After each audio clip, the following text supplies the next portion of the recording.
Hello and welcome to the iPad introduction video. So here we have an iPad 2. This is the white model but can also come in black. And each rental iPad comes with this nifty leather case.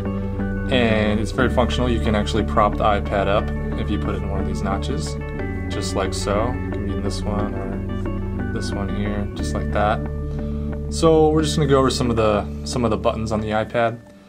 At the very bottom we have an important button called the home button. So that's actually right there, if you can see it, a little square on it.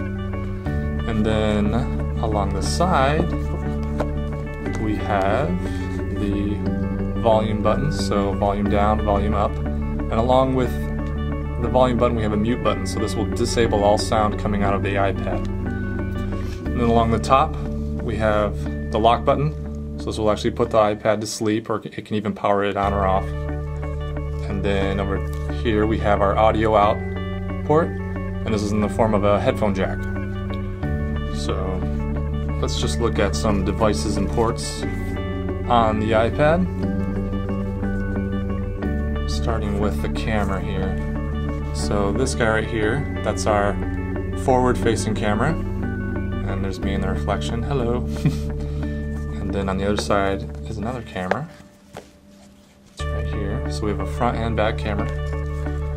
And then down at the base is a very important port. So this is the Apple USB port. Now, this is used for charging and connecting to a computer via the provided Apple USB cable. And that looks something like this. Just like this right here.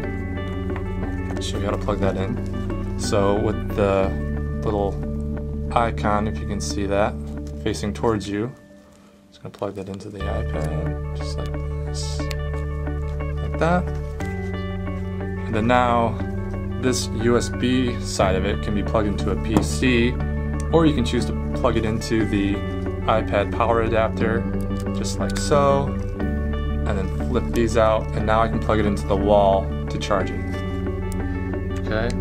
Now I can also use the same port,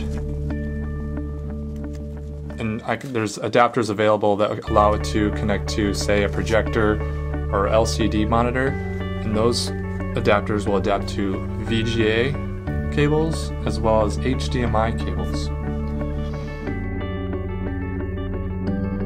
So the iPad is just one big touchscreen. Instead of clicking on a normal computer, I'm just going to press the screen to interact with applications that are already on the iPad. So I'm going to start by pressing the home button down here. And I instantly go to the lock screen. So to unlock it, I need to use this slider at the very bottom. I'll slide it from left to right, just like so, and let go. And then I'm in my home page. So let's say I want to go into contacts, I'll just press that app. It will open.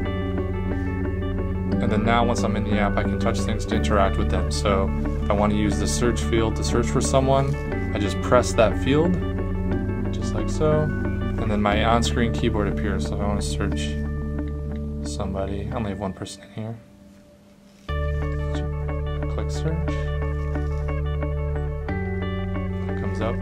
So I can also return to my home screen at any time by just pressing the home button.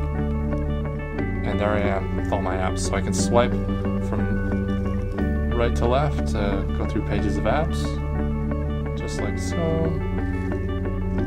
I can also, let's say, go into pictures, into photos, and then I can scale images going from corner to corner using 2 fingers, just like that. Return using the home button.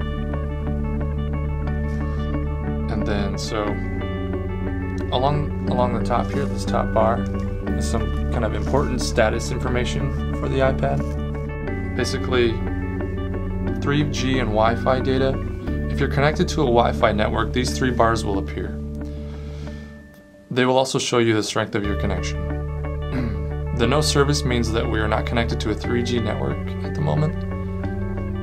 And this over here is just a standard digital clock.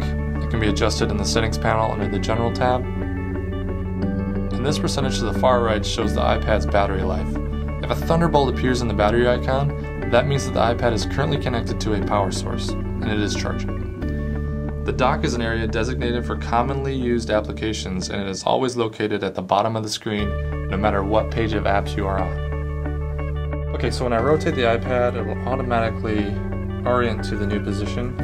So if I want to disable that or lock it, I'm going to double tap the home button, slide these apps over, and to the far left is the lock orientation button, so I'm going to press that. And then also on the screen we can raise and lower the volume using this interface rather than using the buttons on the side here.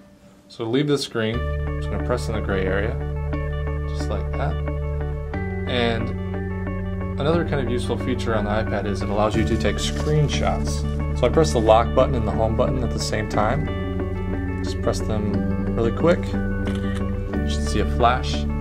All screenshots are stored in the Photos app, so if I launch Photos, I can find my latest screenshot right here. If I press that, it'll automatically open, and then remember, I can scale it going from corner to corner using 2 fingers, just like so. So I want to go back to my main page of apps, the home button, or I can flip through apps just by swiping the screen, just like this. And then when my iPad session is over, I just want to put it to sleep. All I have to do is press the lock button at the very top, just like that. If an app requires me to turn the iPad off, I can use the same lock button, but I'll just hold it down for 5 seconds. So I'm going to press and hold. This slider allows me to turn it off, so I can just slide it over and then release, and it would turn off. If I don't want to do that, I can just press cancel down at the bottom, just like that. Alright, thank you for watching the introduction to the iPad.